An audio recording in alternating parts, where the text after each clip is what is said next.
आपको बताया गया है मेन क्लास में कि अर्धचालक जो होता है जिसका चालकता चालक और कुचालक के बीच होती है, अर्धचालक उसी को ना कहते हैं कि जिसका चालकता चालक और कुचालक के बीच होता है। तो अर्धचालक जो होता है दो प्रकार का होता है, अर्धचालक दो प्रकार का होता है। क्लियर है? आ रही है? ठीक है। अर्धचालक कितना प्रकार का? दो प्रकार का होता है। अर्धचालक कितना प्रकार का? दो प्रकार का। एक होता है आपका आंतरिक अर्धचालक और दूसरा है आपका बाह्य अर्धचालक। बाह्य अर्धचालक इंटरनल सेमीकंडक्टर और ये एक्सट्रिंजिक, ये इंट्रिंजिक सेमीकंडक्टर, ये एक्सट्रिंजिक सेमीकंडक्टर। आंतरिक वाला को शुद्ध अर्धचालक भी कहते हैं, इसको अशुद्ध या अपद्रव्य अर्धचालक भी कहते हैं। अर्धचालक किसको कहेंगे? जिसका चालकता चालक और कुचालक के बीच हो। ठीक है? कितना प्रकार के? दो प्रकार के। पहला है आपका आंतरिक या शुद्ध अर्धचालक। शुद्ध अर्धचालक क्यों कहते हैं? पूछ देगा आंतरिक अर्धचालक या शुद्ध अर्धचालक से आप क्या समझते हो? तो अगर अर्धचालक का क्रिस्टल, अर्धचालक का जो क्रिस्टल है अगर सिर्फ वर्ग संख्या 14 के तत्व से बना हुआ है, मान लिया जाए सिलिकॉन ले रहे हैं तो सिर्फ सिलिकॉन रहेगा, सिर्फ सिलिकॉन, कोई दूसरा एलिमेंट इसमें नहीं रहेंगे। अगर अर्धचालक का क्रिस्टल सिर्फ और सिर्फ वर्ग संख्या 14 के तत्व यानी कि 4 संयोजी तत्वों वाले तत्वों से मिलकर बना है तो इस तरह के अर्धचालक को कहेंगे क्या? शुद्ध अर्धचालक। शुद्ध अर्धचालक किसको कहेंगे? कि वैसा अर्धचालक जिसमें जो क्रिस्टल होगा सिर्फ और सिर्फ किससे मिलकर बना है? वर्ग संख्या 14 यानी कि 4 संयोजी इलेक्ट्रॉन वाले तत्वों से मिलकर बना है। सिलिकॉन ले लीजिए, जर्मेनियम ले लीजिए, वर्ग संख्या 14 के तत्व, कैलाशी शिवाजी गणेश संघ पार्वती, 14 के वर्ग संख्या 14 यानी 4 संयोजी इलेक्ट्रॉन वाला तत्व में क्या होता है? संयोजी इलेक्ट्रॉन 4 होता है तो चारों इलेक्ट्रॉन क्या होता है? बॉन्डेड हो जाता है एक दूसरे के साथ, अपने निकटवर्ती तत्वों के साथ चारों इलेक्ट्रॉन क्या है? बॉन्डिंग में पार्टिसिपेट कर लेता है, बॉन्डिंग में पार्टिसिपेट कर लेता है, जिसके कारण इसमें फ्री इलेक्ट्रॉन्स नहीं बचते हैं, मुक्त इलेक्ट्रॉन इसमें नहीं बचता है। चारों का चारों इलेक्ट्रॉन बॉन्डिंग में पार्टिसिपेट कर लिया। क्लियर है? तो इसमें मुक्त इलेक्ट्रॉन नहीं बचता है तो कुचालक होना चाहिए।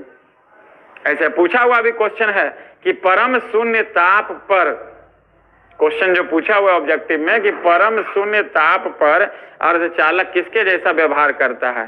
तो कुचालक के जैसा।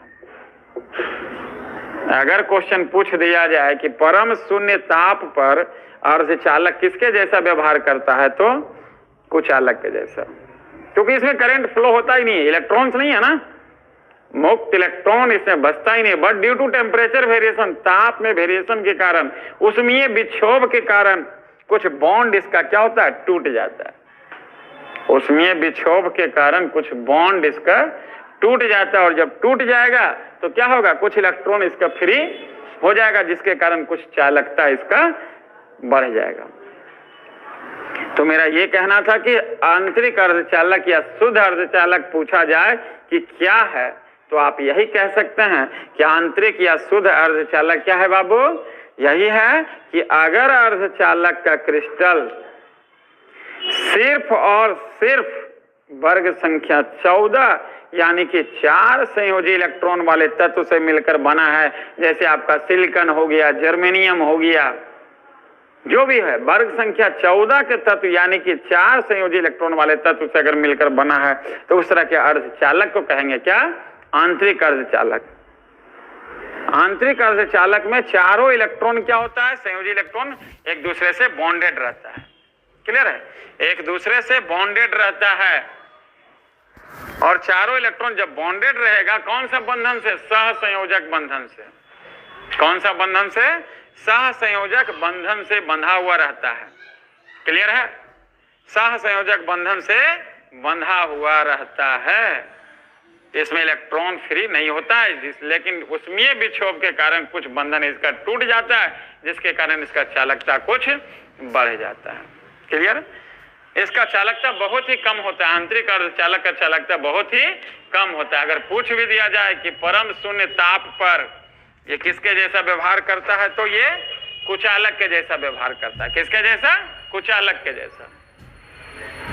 लेकिन इसका चालकता को बढ़ाने के लिए इसके अंदर, इसके क्रिस्टल में बाहर से कुछ हम लोग तत्व मिलाते हैं। ये 14 से बना हुआ है, वर्ग संख्या 14 यानी 4 संयोजी इलेक्ट्रॉन वाले तत्वों से मिलकर बना है। तो इसमें या तो वर्ग संख्या 15 वाला तत्व या वर्ग संख्या 13 वाला तत्व मिलाएंगे। तो मिलाने का जो प्रक्रिया है उसको कहते हैं डोपिंग या अपद्रव्यीकरण। ये भी क्वेश्चन पूछा हुआ है कि डोपिंग या अपद्रव्यीकरण क्या है। तो सीधा कहना है कि आंतरिक अर्धचालक की चालकता चूंकि बहुत ही कम होती है और उसकी चालकता को बढ़ाने के लिए बाहर से जो तत्व मिलाते हैं, चाहे वो वर्ग संख्या 15 के तत्व हो या वर्ग संख्या 13 के तत्व हो, मिलाते हैं। क्यों मिलाते हैं? इसके चालकता को बढ़ाने के लिए। आंतरिक अर्धचालक की चालकता को बढ़ाने के लिए बाहर से जो एलिमेंट मिलाते हैं, बाहर से कुछ पदार्थ मिलाते हैं, मिलाने की प्रक्रिया को हम लोग कहेंगे डोपिंग। और मिलाने के बाद जो अर्धचालक प्राप्त होगा उस अर्धचालक को कहेंगे बाह्य अर्धचालक या अशुद्ध अर्धचालक या अपद्रव्यी अर्धचालक। क्लियर है?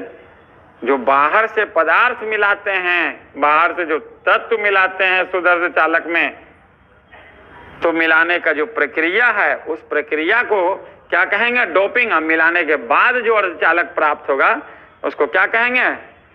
अपद्रव्यी अर्धचालक या बाह्य अर्धचालक। कोई दिक्कत? इसी तरह का वीडियो जो है रोज चलते रहेगा। कहीं कोई दिक्कत रहे तो पूछिए।